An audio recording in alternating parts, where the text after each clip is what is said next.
Hello everybody, wow, it's really great to see you all. I was really pleased to get this invite to talk about mindfulness and nature connection because it's something that's really important to me. So about 18 months ago, I left my job in the environmental sector because I really wanted to do more work around mindfulness and I really wanted to share my passion with others. And so far, it's actually going really well. So I'm really pleased about that. So it's great when people also have that glimmer of interest and come to talks like this. So while awake mindfulness, I create opportunities for people to engage in nature in different ways. So I do quite a lot of work in Levenshulme in a place called Highfield Country Park. Maybe some of you have heard of it. So I'm doing quite a lot of work there at the moment, but I've done work in different areas of Greater Manchester as well. So taking people into woodlands, doing guided meditation, mindful walking, and things like that. So as Gemma said, we're going to do an introduction to mindfulness and nature connection.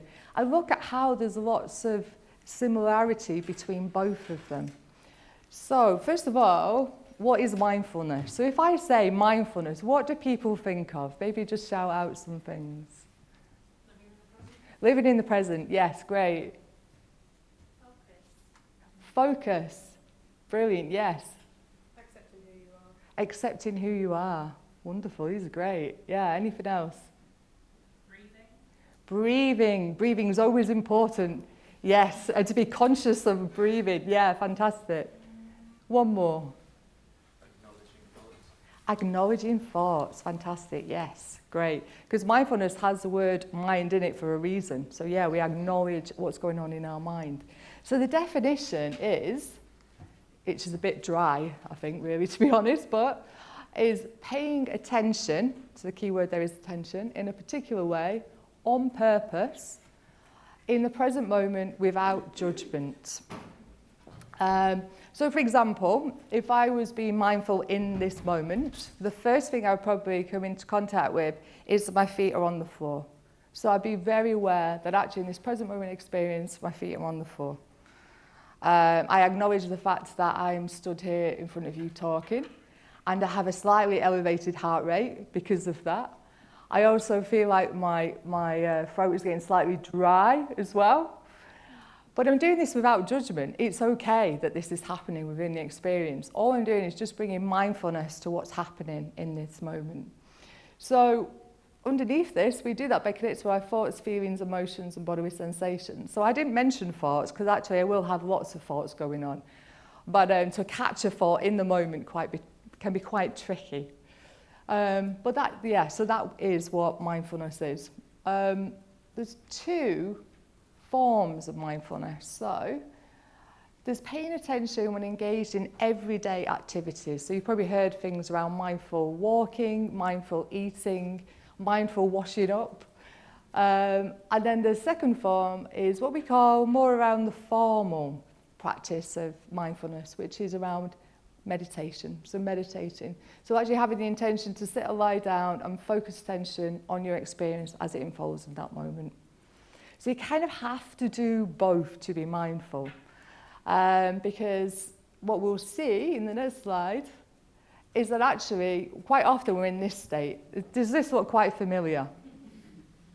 Yeah. So the human there has the mind full. So lots of things that's going on in our experience. Lots of stress and worry, things around paying bills, going to work. There's lots of things that's happening in our experience. So we're out in this beautiful countryside, and yet actually where our head is at, it's just full with all this stuff. And the dog's quite happy. Oh, great, yeah, trees, sun, fantastic, really enjoying it.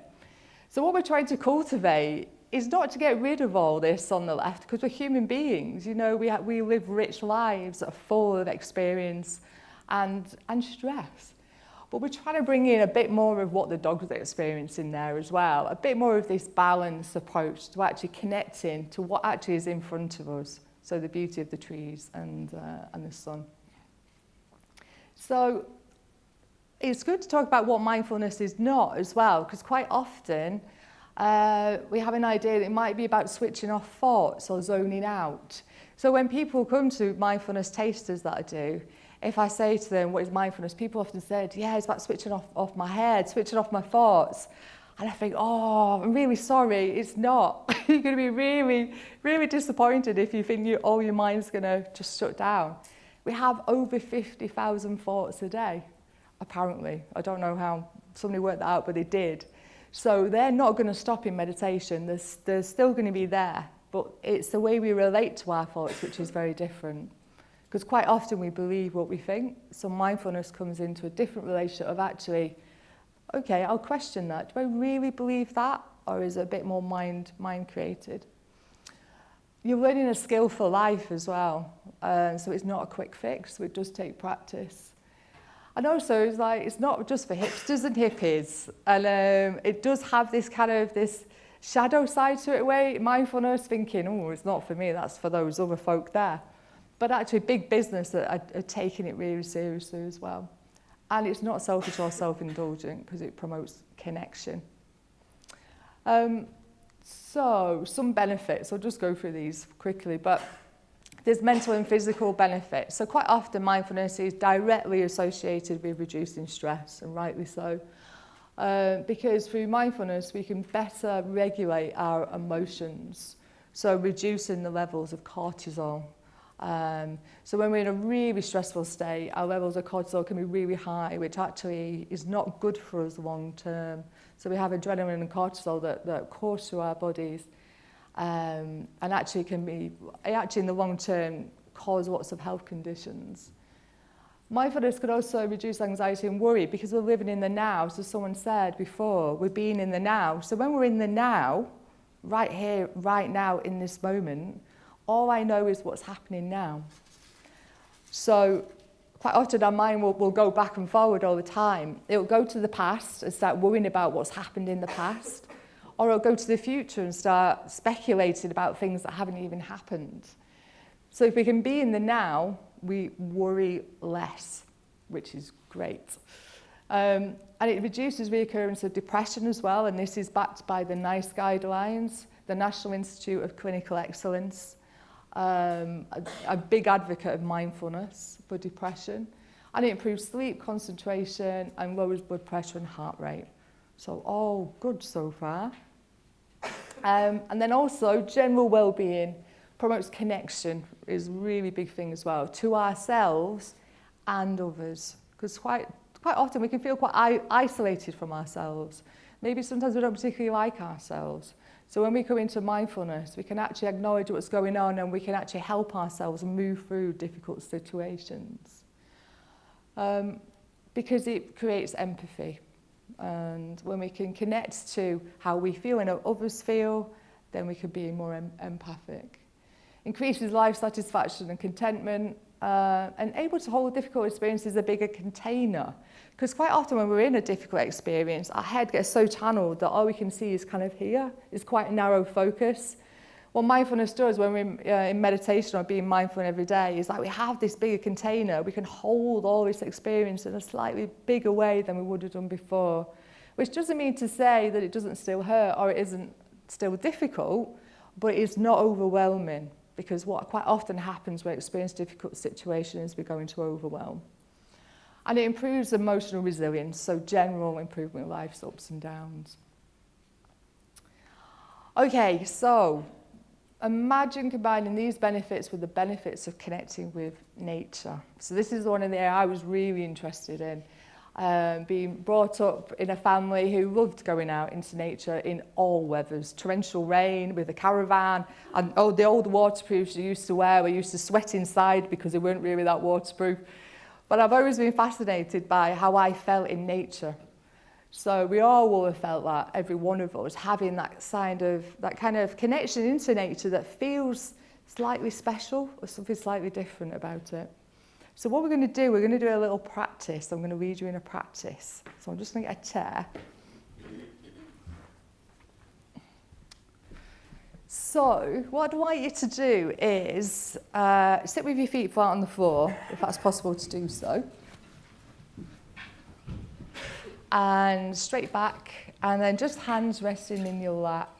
So I'm going to read you in a meditation. I did think it would be 5 minutes, but I think we'll actually do a little bit longer if that's okay. Because this is your time now, so really kind of make the most of this. So if you're comfortable to close your eyes, you can do, because when you close your eyes, you come into your experience more. If you want to open your eyes, that's fine. Just have a very soft gaze down below. Okay, keep an eye on the time. Okay, so if you're happy to close your eyes, you can do so. So what I'd like you to do first of all is to come into an awareness that you're actually sat down. So very simply, noticing that at this moment in time you're sat down. So bringing the awareness to the points of contact that the body is making with the seat. So you'll feel the points of contact under the buttocks, the back of the thighs. Maybe you'll feel the points of contact that your back is making at the back of the seat. And then noticing your feet firmly on the floor and your hands resting in your lap. So I just want you to just bring awareness to those points of contact and just see if you can allow the body to kind of sit within a balance of ease, but also alertness. Because mindfulness is bringing awareness to the present moment experience just as it is. So we need a sense of alertness. We're not zoning out. But also we don't want to sit rigid.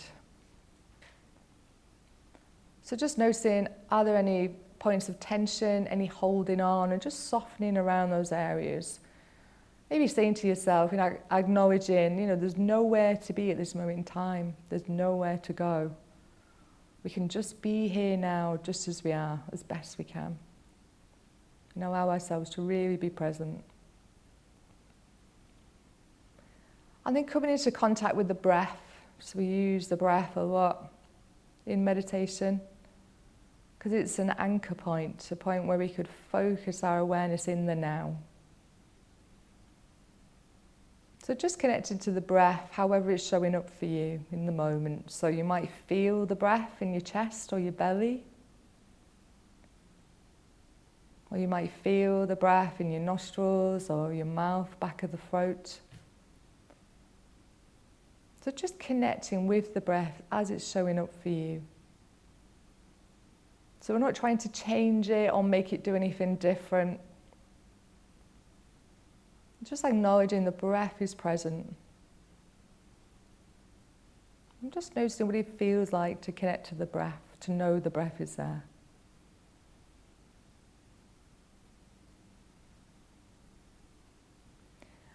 And then I'd like you to use your imagination. I'm going to ask you to imagine that you're sat underneath a tree.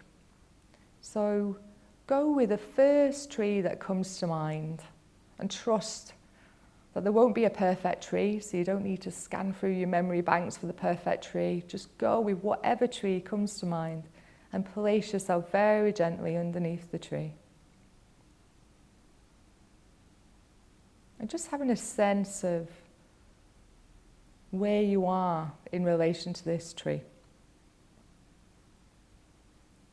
So you might be in a woodland, you might be in a meadow, you could be in the back garden, you could be up a mountain, wherever. Just having a sense of the broader context of where you are while you're sat underneath this tree.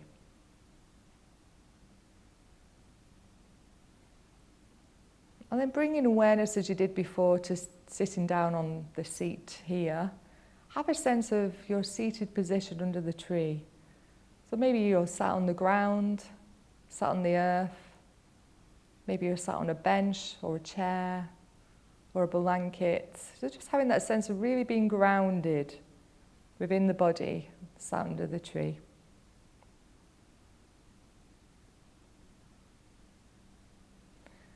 And then I'd like you to imagine that the sun is out. And you can feel the rays of the sun. So maybe if it's quite a thick canopy of the leaves, you might just feel rays of the sun just coming through the canopy. Or maybe the sun is quite low in the sky, so it can It can touch most of the front of you, or maybe it's behind you. So just see if you can get a sense of what it's like to feel the sun on your body. And see if you connect to that sense of soothing, that sense of warmth that the sun provides. And we all will have felt this at some point. And how calming it can feel to feel the sun, and how soothing.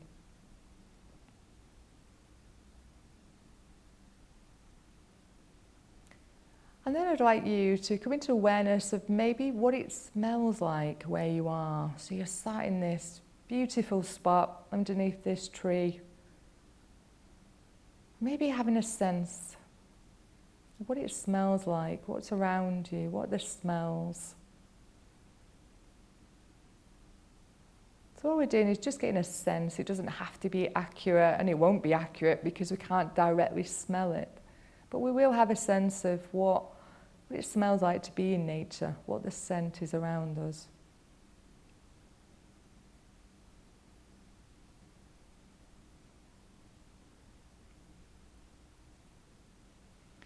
And then extending awareness outwards to take in a bit more of the view. So maybe we can see more colour where we are. So maybe the colours of the flowers coming through, maybe there's a meadow.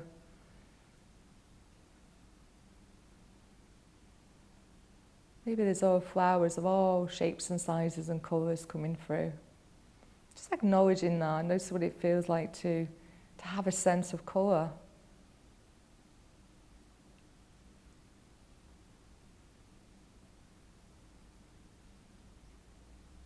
And then bring into awareness sound. So what can you hear when you're in this space? So depending on where you are, it might be a mixture of natural sounds and urban sounds. So just seeing what you can hear. Maybe you can hear the birds singing. Maybe you can hear animals moving around. Maybe you can hear other people enjoying the green space as well. Or maybe it's silent. Just see what it feels like.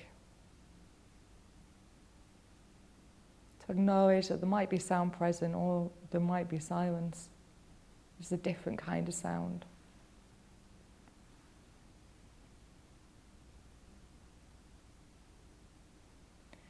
And then coming back inwards again to notice how we feel.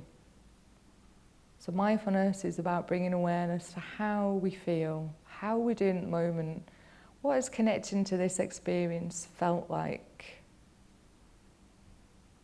And we have had to use our imagination because we're not outside at the moment. But seeing if there is a felt sense there at all.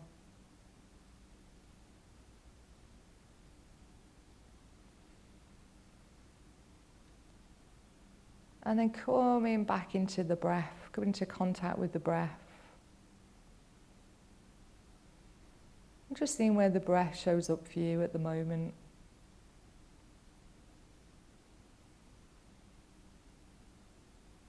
And then bringing awareness to being sat on the seat with your feet firmly on the earth. And then when you're ready, you can open your eyes.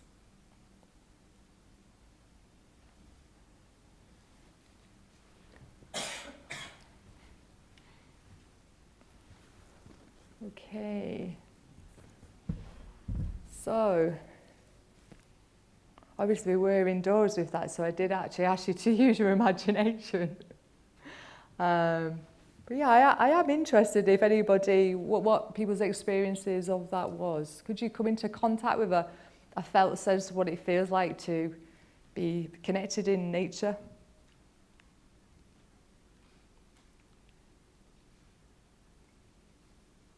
I've got a few smiling faces. Sometimes I resist actually asking questions when people have been in a period of reflection or meditation because they still have that flow coming out. So we'll leave that where it is. Okay, so yeah, that was a little bit long. It was about 8 minutes we did. So what is nature connection? So nature connection is a relationship between people and the rest of nature. Because we often see ourselves as being separate from nature, but of course we are nature. And it's a psychological construct that moves beyond contact with nature to an individual's sense of their relationship with the natural world. So what I was trying to ask you to do within that practice is to come into a relationship, not a separation from nature. Well, what does it feel like to actually be sat under the tree? What does it feel like to connect to the sun? So engaging a bit more on a relational level with nature. So there is 5 pathways to nature connection. So this was developed by the University of Derby, who actually have a department, a research department that focuses in on nature connection. And they do some amazing work. And it's used by the National Trust as well. So we're just going to have a look at what these 5 pathways to nature connection are. And you'll see that they are quite similar to mindfulness. So, first one is senses. So, obvious, isn't it? I guess what we're trying to do within the practice is use all the senses. So when I take people out on mindfulness walks, or we do anything in nature, one of the first things we look at is using the senses, engaging through this way. So sound is actually quite an interesting experience for people, because it's quite often something that we don't really tune into. We might be aware that it's there, but it's not something that feels like we can connect to. So as we know in nature, there's amazing sounds. There's sounds of birds, there's the sound of the wind in the trees, but also there's urban sounds as well. So quite a lot of the work I do is in urban areas, urban woodlands, parks. So we try and come into a relationship with the urban sounds, just like we do with the natural sounds as well. Because quite often, we as humans, we have a sense of aversion to something. I don't want that, but I want more of that. So I don't want the sound of that plane overhead. I don't want those cars coming into my experience, but I want more of the birds, because that's really pleasant. So in mindfulness, what we try and do is acknowledge, okay, well, sound is present, and we see it as being an event that comes into being and goes again. Because when we do that push and pull, that's where we can create a lot of extra stress for ourselves as well. So nature is a really good place to kind of come into this, because we do have quite an attachment to what we feel is pleasant in the natural environment, and then other things that we're trying to run away from, the urban sounds maybe, we could have an aversion to. And touch as well is great. I mean, quite often when people go out for a walk, you might go out with a group of friends, they might be chatting away, but quite often, how often do we stop to touch something? Actually touch the bark of a tree, touch some flowers, or a bush, or a stone on the floor, or water, dip our hands in water. How often do we actually do that? And it can be a real sensory delight actually to touch something, because as humans we are designed for touch. We do feel a real deep connection when we touch something. So yeah, so encourage people to walk around touching all sorts of things. And smell as well. So I ask you in that practice to try and engage in smell, which is difficult because we're not outside. But smell as well, it can bring up a lot of memories for people. So that can be quite a powerful sense. So moving on to the next one, beauty. So being in awe of nature can make us feel so good. So actually having that sense of opening up to beauty in what we call in the mindfulness world as beginner's mind. So we try and look at things as if maybe we haven't seen them before. And actually, what we're looking at, we probably haven't. We might have seen a leaf, we might have seen a tree, we might have seen a mountain, but we probably wouldn't have seen it in that moment before, which will be very different to maybe our expectation of what it is. So beauty comes from that kind of playful openness to experiencing something as it unfolds. And that again is so good for us, it's so good for our well-being to come out of this headlock of, oh, I know what that looked like, it's a tree, to, wow, that's a tree, okay, I'm curious about that. How could I be curious about that? And that promotes connection. So the third one is compassion. So compassion we use in mindfulness as well. So compassion is a really powerful way to connect to each other, but to connect to the natural world as well, to really have a heart connection to actually that in nature, you know, it's quite a tough place to be in nature actually, and there's quite a lot of pain and suffering. For me, if I'm walking through nature and I see sheep with bad legs hopping around, that for me really connects to my heart, because I see that there's suffering there. So being open to see that there is suffering and responding with compassion as well is a way into connecting with nature. And emotion, we've already touched into emotion. What does it feel like? So as a definition of nature connection talked about before, we're not coming into it in a way of I know what nature is. It's like, how does it make us feel? If it makes us feel great and it makes us feel relaxed and calm and connected, that's brilliant. Well, let's hold on to that. Let's really let it in. And we'll do a little practice in a minute. We can focus more on that. Then meaning. So meaning's like is the fifth pathway. So if we can have meaning to something, it kind of adds extra weight, if you like. So if we're in a natural environment, if we can have a sense of maybe what's the historical, social, kind of cultural context of this as well, it can help us feel connected. So in this, you know, in England, we've got such amazing folklore and traditions. So we've got wassailing, you know, we've got the solstice. So actually engaging in things like that as well can really help us come into connection with nature on a deeper level. I suppose more of the mythical kind of sense through folklore can really add the extra level. So there's a lot of information there for you to take in on the 5 pathways. So what I'd say is, obviously, you know, we don't need to remember them, but there's just one person. If you could keep this person in mind, they embody all of these. The next time you're out in nature or any kind of green space outside here, think of this person, David Attenborough, because he embodies all of it. You might know David Attenborough very well. He can be curious and intrigued by the smallest thing that we would otherwise think, why would he be bothered about that? But he does, because he comes from this place of emotion, from meaning, senses, compassion. He actually embodies it all. Okay. So, negativity bias. Has anyone heard of the negativity bias? No. Okay. Maybe some people have. Okay. So, as humans, we are programmed for negativity, which won't be a surprise to most of us. So, we've evolved for survival, which is fantastic, but we haven't necessarily evolved for happiness. So nature can help us balance out the negativity bias. So the negativity bias is related to the fight, flight, and freeze response. So, for example, if you got 10 pieces of feedback off a friend or your colleague or a boss, and 9 of them were really positive and 10 was negative. The last one was negative.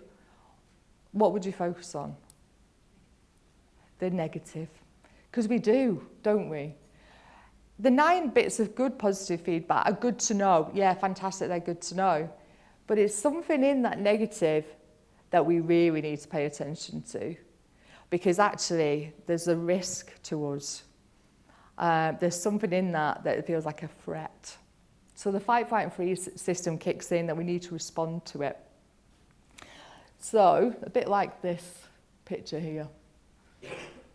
So we have positive, okay, positive, yeah, great, okay. Negative, oh no, it's true, I'm an absolute failure, yeah, it's catastrophe. So this can happen in our experience all the time. So what we can do in nature is help to balance this out. So what we call letting in the good. So this picture here, I don't know how clear it is on here actually, is in the New Forest. And when I went walking around this area, I just noticed how incredible this ancient forest looked like. Because it looked like a cathedral, literally the tops of the trees coming up like this. It's like stepping into this amazingly huge place. So what we can do, if anywhere we feel a sense of good or like a positive emotion developing, really let it in. So in that moment, my heart went, oh gosh, this is quite incredible. So there's an amazing guy called Rick Hanson, Dr. Rick Hanson, who does loads of work around neuroplasticity, about how you can rewire your brain, the negativity bias. And what he says is that negativity is like Velcro, so it sticks straight away. It doesn't take any time for it to stick. Positivity is like Teflon, it just slides off. So it never has a chance to really stay in our emotional memory. But it will do if we allow 10 to 30 seconds. So that's the time. Through loads of studies that he has said, if we can be with our experience for 10 to 30 seconds, then it will stay in our emotional memory. So we can do that in nature. You know, it doesn't take long. But as soon when we know that, we can acknowledge that, okay, right, let me just be with this experience. And it's the felt sense as well. So we're not really thinking about it. It's coming into what does it feel like to feel connected in this moment with a tree, going walking, whatever it is that feels, you know, there's a sense of this connection there. Okay. Note to self, remember to breathe. Again, if you forget everything else, remember to breathe. When I was looking at my notes before, I saw that and I thought, oh yeah, that's really good. Great, yeah, remember to breathe, Claire. So yeah, if in doubt, the breath is always here. So the breath, as I said before in mindfulness, is used as an anchor. So what it does is, anytime we're feeling stressed, feet on the floor, coming into the breath. So the breath triggers our parasympathetic nervous system, which is our soothing system. So we can come into the breath just as it is. That can really help us feel more calm, more centered, more balanced. Quite often when I'm teaching people meditation, we can get a bit tangled up with the breath, feel like we're a bit tight around it. So what I often say is, just take your hand, put it on your belly or on your chest and feel the breath. We want the felt sense of the breath. We don't really want to think about it, we want to feel it. Okay. So, a couple of slides with a few lists of things. But I'll pick out someone to talk about a bit more. So, bring nature into your day. Okay, let's look at, so do a sit spot. So a sit spot is really easy. All you're doing is sitting in a spot, and that's it. But actually, it's quite remarkable where if we do want some peace and quiet, you know, if we've had quite a stressful day and we want to go out and just enjoy a bit of fresh air and nature, it's amazing what we can do to distract ourselves. We might take a phone out, we might start ruminating, we might get up early because we think, right, I've had my lunch, I better get going. A sit spot is just sitting there with no distraction, just sitting there. The recommended time really is half an hour. But you can do it in 10 minutes, you can do it in 5 minutes. So just sit with your experience just as it is and use all your senses. So really being grounded in the space. It's quite nice if you can find somewhere that's a bit quiet, maybe a bit hidden away. And it's even better if you can sit down on grass or something so you're really connected. And be curious what's happening around you. And it can be really powerful to really enable us to just feel. What did someone say? I was talking to someone the other day and she said, God, it feels like I've had a sleep. It's like I've had an afternoon nap. I just feel refreshed just because I've had this 10 minutes of just not doing anything, basically, just observing nature. Pick up a natural object and be curious. That's another thing I do quite often with groups is we'll be stood in a circle and I'll say, okay, take 2 paces. When I say turn around, take 2 paces behind you and pick up something. Don't discriminate against, just pick something up off the wooden floor and bring it back. And then we'll use all our senses and talk about it.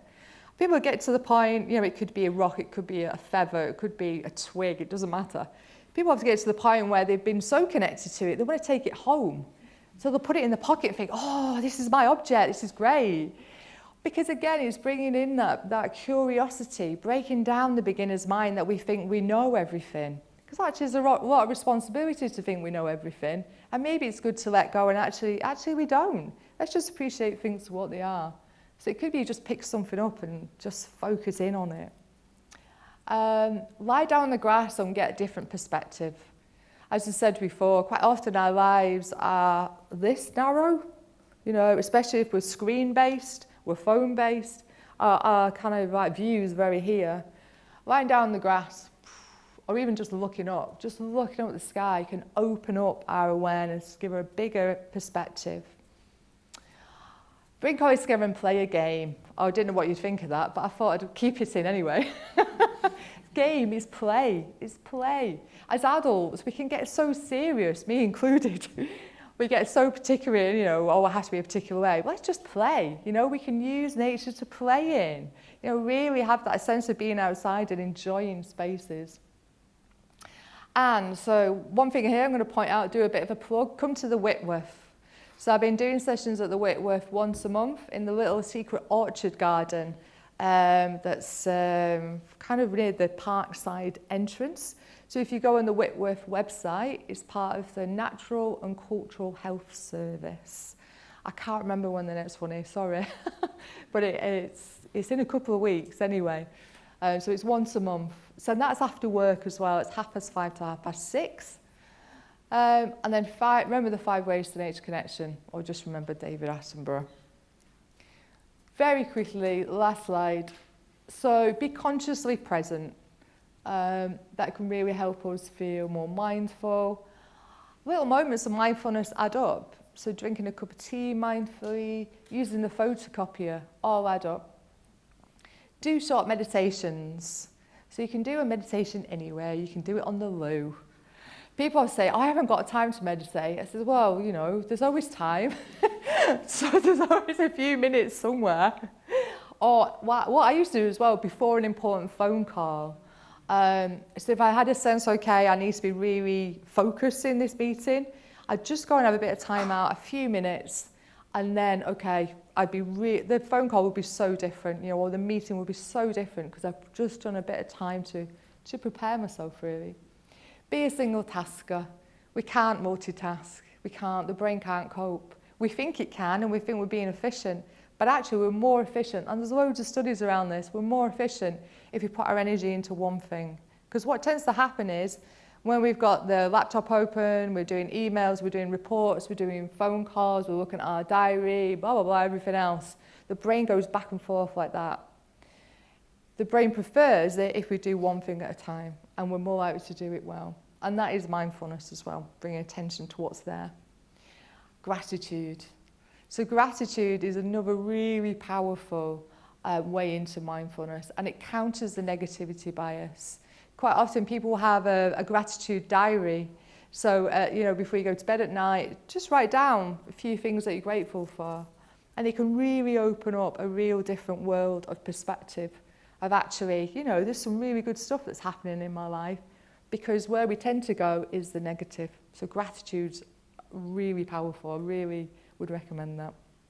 Okay. Oh, very last one.